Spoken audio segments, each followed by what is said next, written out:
नमस्कार दोस्तों। जैसा कि पिछले कुछ दिनों से हम हर घर पाठशाला के तहत कक्षा 9वीं के गणित का अध्याय 2 बहुपद कर रहे थे। अब हमने सभी प्रश्नावलियां हल कर ली हैं और अब बारी मेरी नहीं, बारी आपकी है। अब आपका टेस्ट होने जा रहा है, परंतु टेस्ट से पहले मैं आप सभी को थोड़ा थोड़ा सा रिमाइंड करवाऊंगा कि हमने क्या क्या इसमें समझा, इस अध्याय में हमने क्या क्या किया और कौन कौन से क्वेश्चन मेरे हिसाब से इंपॉर्टेंट हैं जो परीक्षा में आ सकते हैं। जो टेस्ट में भी क्वेश्चन मैंने डाले हैं वो भी मेरे हिसाब से इंपॉर्टेंट है। टेस्ट के क्वेश्चंस को आप वर्कशीट के लिंक पर जाकर उसे खोल सकते हैं और वहां से उन्हें देख सकते हैं।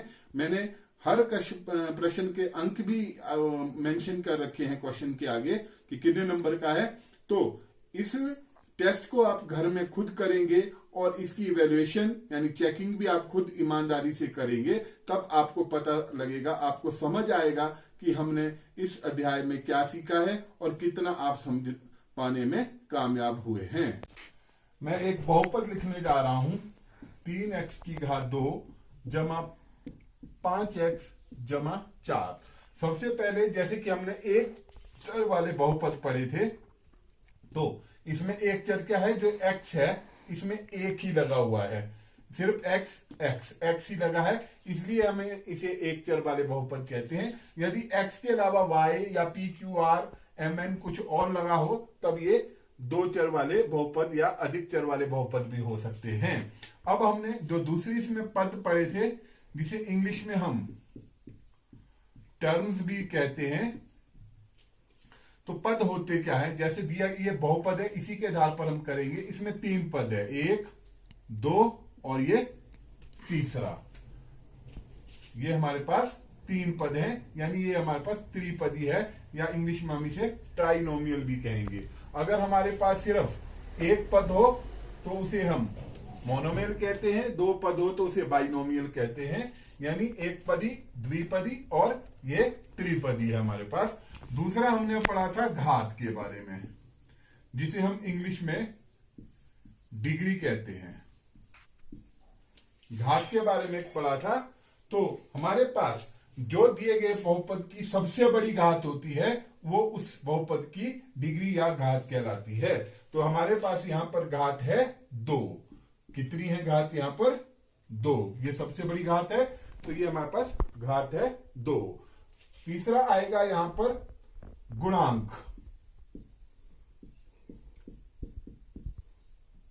ये हम कुछ पिन पॉइंट्स है, आपको रिमाइंड करवा रहा हूं गुणांक क्या होता है। इंग्लिश में कोफिशिएंट इसे कहते हैं।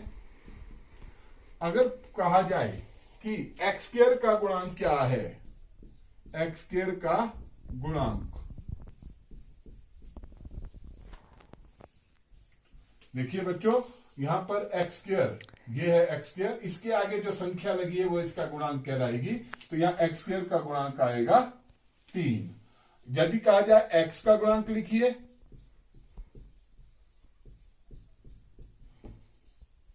एक्स का गुणांक, तो यहां एक्स के आगे जो संख्या लगी है वो एक्स का गुणांक है, वो है 5।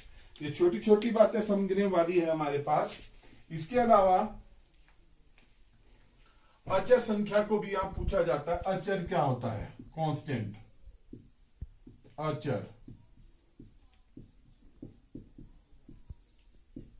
कांस्टेंट यानी जिसके साथ अचर, यानी जिसी के साथ कोई चर ना हो, समझ रहे, शब्दावली समझिए। अचर जिसके साथ चर नहीं है, वो हमारे पास दिए गए बहुपद में क्या है?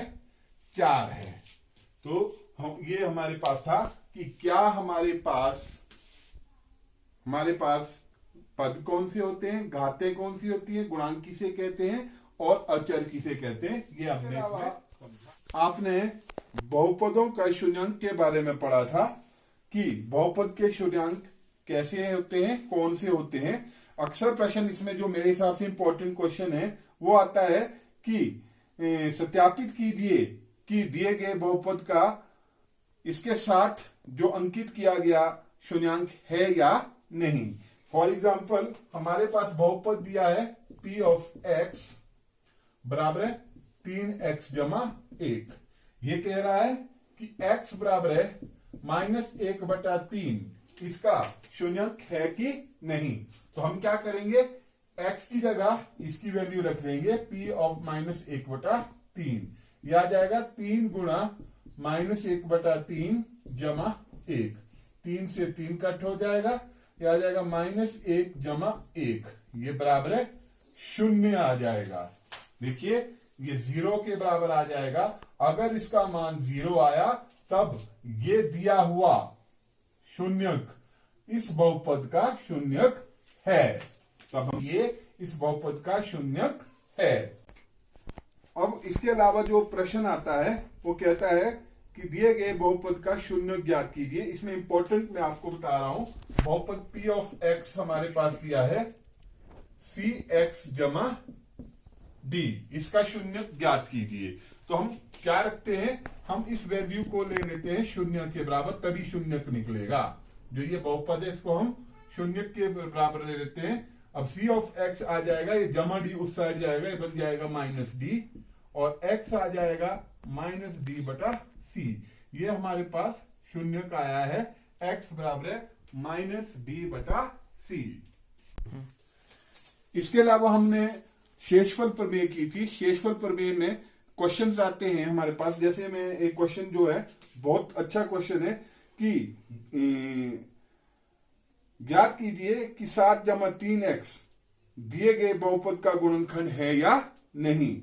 जैसे हमारे पास दिया गया बहुपद है p ऑफ x बराबर है 3x की घात 3 जमा 7x, और हमारे पास जो हमारे पास बहुपद दे रखा है वो दे रखा है 7 जमा 3x। ये इसका हमने ज्ञात करना है, ये इसका गुणनखंड है या नहीं है। तो हम ले लेंगे पहले हम x की वैल्यू, हम इसको शेषफल प्रमेय द्वारा पहले इसको हम 0 मान लेते हैं, इसका शून्यांक निकाल देते हैं। 3x आ जाएगा -7, x आ जाएगा -7/3। अब इस x -7/3 की वैल्यू हम यहां x में रखेंगे। तो इसके लिए हम करेंगे p ऑफ -7/3। देखिए 3 गुणा -7/3 की घात 3 जमा 7 गुणा -7/3। ये हमारे पास अगर शून्य के बराबर आएगा तभी ये हमारे पास जो है इसका गुणनखंड होगा, अदरवाइज नहीं होगा। 3 गुणा, आप देखिए ये आ जाएगा हमारे पास -343 बटा 3 × 9 = 27 प्लस माइनस माइनस 49/3। 3 से काट दीजिए, 3 एकम 3, 9 × 27। ये आ गया -343/9 -49/3। अब हमारे पास 9 लघुत्तम आ गया है, 9 को 9 से भाग किया 1 आया, तो 343 एकम 343 माइनस 9 को 3 से भाग किया 3 आया, 3 × 9।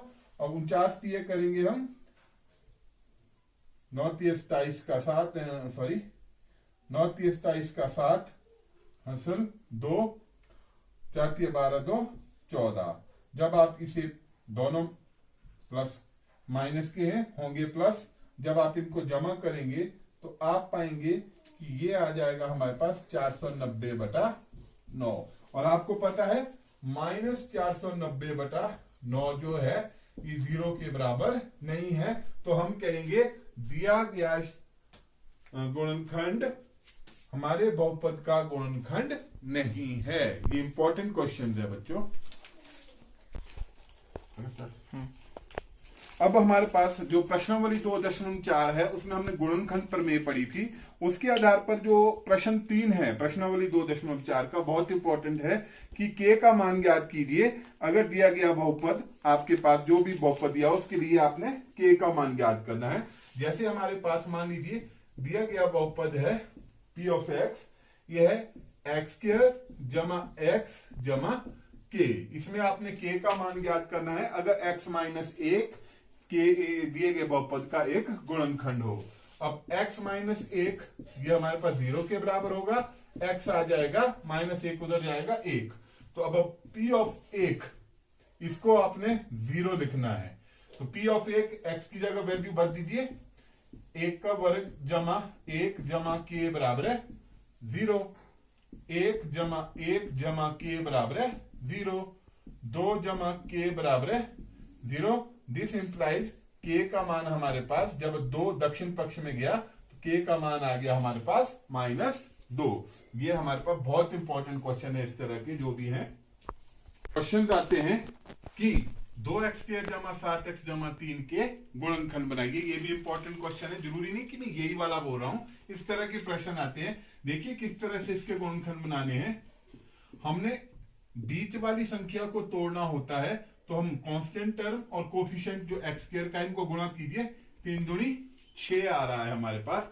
तो इसको हमें इस तरह से ब्रेक करना है कि अगर हम गुणा करें तो 6 आए और जमा करें तो 7x आए। तो हम इसे लिख लेंगे 6x जमा x जमा 3। देखिए 6 एकम 6 होता है, इसको जमा करें तो 7x आएगा। यहां से 2x कॉमन आ जाएगा, अंदर रह जाएगा x जमा 3 जमा 1 कॉमन आएगा, अंदर रह जाएगा x जमा 3। तो हमारे पास x जमा 3 कॉमन आ गया है, ये रह गया है 2x जमा 1। तो ये हमारे पास गुणनखंड बन गए हैं x जमा 3 गुणा 2x जमा 1। हमने प्रश्नावली 2.5 से पहले कुछ सर्वसम्मिकाएं पढ़ी थी, उन सभी सर्वसम्मिकाओं को आपको याद करना जरूरी है, तभी आप प्रश्नावली 2.5 कर पाएंगे। तो अब उनको यहाँ रिवाइज करना मैं जरूरी नहीं समझूंगा, उनको आप बुक से देख के उन सर्वसम्मिकाओं को याद कर सकते हैं। इसके अलावा जो प्रश्नावली 2.5 में कुछ क्वेश्चन इस तरह के होते हैं, जैसे कि सर्वसम्मिकाओं के माध्यम से निम्नलिखित के गुणा कीजिए। अब ने डायरेक्ट गुणा नहीं करना है इसको। देखिए 103 को हम लिखेंगे 100 जमा 3 गुणा 160 को हम लिखेंगे 100 जमा 7। ये हमारे पास फॉर्मूला बन गया है x जमा a गुणा x जमा b का। ये होता है x का वर्ग जमा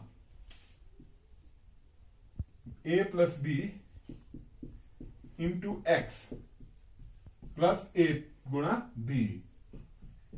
तो हमारे पास 100 का वर्ग 10,000 जमा 3 जमा 7 10 गुणा 100 जमा 7 21। ये आ गया 10,000 जमा 10 गुणा 100 1,000 जमा 21। तो 10,000 जमा 1,000 ये बन जाता है हमारे पास 11,000 जमा 21। तो उत्तर आ जाएगा 11,021। ये हमारे पास कुछ ऐसे क्वेश्चंस होते हैं जो इस तरह के क्वेश्चंस आते हैं, थोड़े इंपॉर्टेंट होते हैं।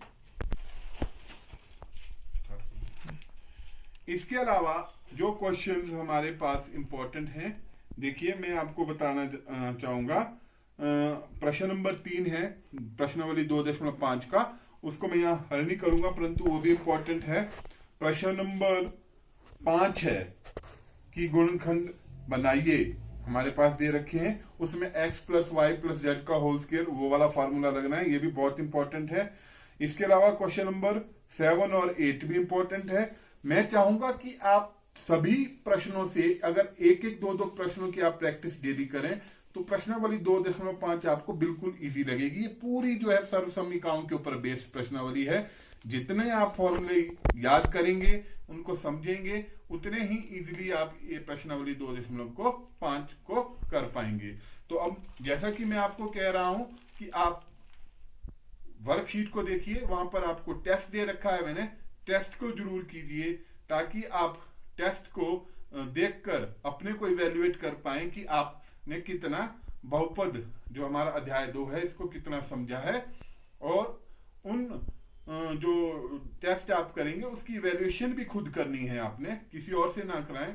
या अगर कोई टीचर आपके आसपास रहता है तो ठीक है, अदरवाइज किसी और से ना करवाएं आप, क्योंकि लोग आपको डोमिनेट कर सकते हैं। आप स्वयं करें, ईमानदारी से टेस्ट को सॉल्व करें और फिर उसको नोटबुक के माध्यम से आप इसे चेक भी कर सकते हैं, अपना आंकलन करें।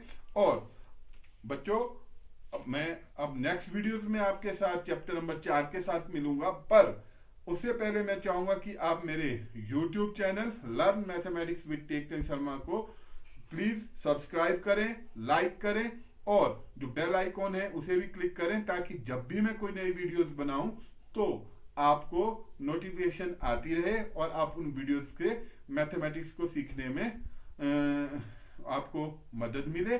तो मैं चाहूंगा कि आप हम सभी का उत्साह बढ़ाएं और अपने मैथ्स को प्रैक्टिस के माध्यम से जो है परफेक्ट बने। जैसे कहते भी हैं, practice makes a man perfect. Maths को आप करके, लिख के, जितना भी आप उसे समझेंगे तभी आप उसको कर सकते हैं, अदरवाइज क्रैमिंग मेथड से मैथ को नहीं किया जा सकता है।